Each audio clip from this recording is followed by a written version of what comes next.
During the recitation of the small exorcism, Anneliese began to whimper and to moan, and she pleaded, "Stop, it's burning." When asked where, she answered, "In my back, in my arms." What was also striking on that day was that she tried to knock the book containing the exorcism prayer according to Pope Leo XIII out of Father Alt's hands. When we left the Michel home about 2 hours later, we were both convinced more than ever that we were dealing with a case of possession. After the exorcism, her problems did not go away. Anneliese's torment reached heights that no one could possibly have anticipated.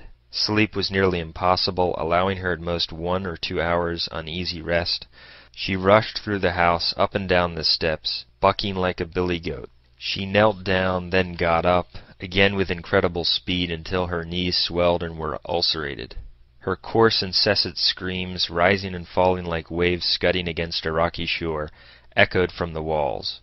Then a peak would come, she would tremble and twitch, and, as a consequence of the enormity of her agitation, she would lapse into complete catatonic-like rigidity, not moving arms or legs, and even the screams at last would cease for a while. Along with her excitation came muscle power that was close to superhuman. Peter saw her take an apple and effortlessly squeeze it with one hand so that the fragments exploded throughout the room. Fast as lightning she grabbed Roswitha and threw her on the floor as if she were a rag doll. Her neck muscles tensing like bands of steel, she could not swallow any solid food and could take liquids only sometimes. She stuffed flies and spiders into her mouth, tried to chew on coal, urinated on the kitchen floor and licked it up, and chewed on panties soaked with urine.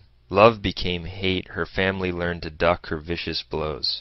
Now I'm quoting this in detail in order to illustrate 2 points. Number one, that it's hard to imagine almost anything worse which could befall an individual. Becoming possessed, and possessed to this point, where not only are demons inside a person, but are not allowing a person to do what that person wants to do and forcing it to do other things. And the second point is that the devil is in existence, that he's out there trying to drag souls into hell, to get people into mortal sin and into his kingdom, whereby they become vulnerable to things like demonic possession, demonic influence, and ultimately being the property of the devil, so that if that person dies in the state of mortal sin, that person will be with the devil.